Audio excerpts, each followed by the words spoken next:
Carter. Ma'am, you're charged with assault of a family member. You're facing up to a year in jail and or a $4,000 fine. We're going to do probable cause. You have the right to remain silent. Anything you say can or will be used against you. You have the right to have an attorney present. If you cannot afford one will be appointed. Quick rewind. That opening is the officer laying out probable cause facts. Date, location, who said what. Probable cause doesn't convict, it just means there's enough evidence to move forward to court. Now stay with me the next 90 seconds, show how a single bar argument spirals into a courtroom order. Ever wonder what evidence actually seals a probable cause finding? Drop your guess in the comments. That he was being flirtatious. The complainant stated they left the location and the defendant was arguing with him while driving. The defendant kept trying to press the off button on the motor vehicle and the complainant had to pull over to call 911. The complainant stated he kept driving, pulled over at an Exxon gas station, and exited the motor vehicle. The complainant walked to cool down while on the phone with 911. The complainant stated he was stopped by the defendant. The defendant pulled on his hoodie strings, and the defendant slapped the left side of his face with her open right hand, causing pain. The complainant stated he did not touch the defendant, and the officer observed redness on the complainant's left side of face and a small cut on the inside of his upper lip. The officer observed no visible injuries on the defendant. And I'm going to find that there's probable cause to go forward with your case. Have you guys reached out to the complaining witness? No, you're wrong. What? This is a DVD case, and no rip has been attempted. Okay, Novak? No, Your Honor. All right. Ms. Carter, until I know that he wants to have contact with you, I'm ordering you not to have any contact with this person. I'm also ordering you not to be in possession of any weapons as well. It looks like a protective order was issued in this case on the 11th of this month. I would get to know it. If you do something to violate the protective order, the state can and will file additional charges against you. Violation of a protective order, and it's one of the worst cases you can pick up. Do you understand? Yes. How old are you, ma'am? What do you do for a living? I don't work. Why not?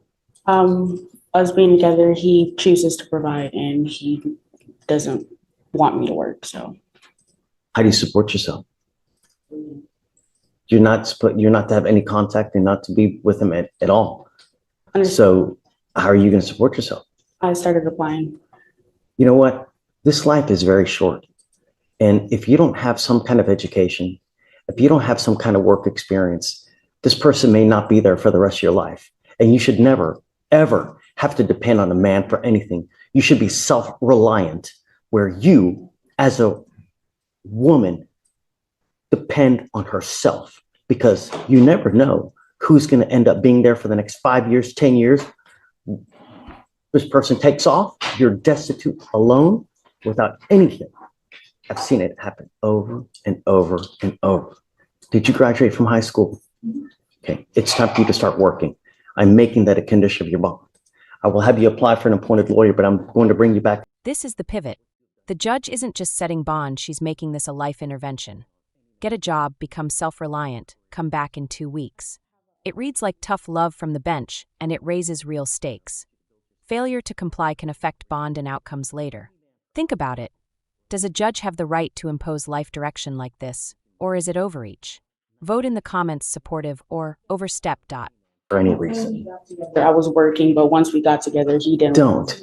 Who cares? Be a strong woman yourself. Why do you have to rely on what this dude says? No. Be yourself, man. You know, have a strong career, make millions of dollars yourself. You don't have to depend on anyone. All right? All right. I'm going to have you, I need you to fill an application for me. I'll have you talk to a lawyer here momentarily. I'm going to have you sign bond conditions that you're not supposed to have any contact with this person and not to be in possession of weapons. If I find that you do, I'm telling you now, I'm going to put you in jail. You will not get any more PR bonds. You understand? All right, come on. Judge, I'm sorry. Was that state's bond conditions? Yeah, state's conditions. You know what? And I already have an application now. So I'll have you sign a reset and I'm just going to have you take a seat in the jury box. Okay? No contact, no weapons, get a job. Next, Judge, Please.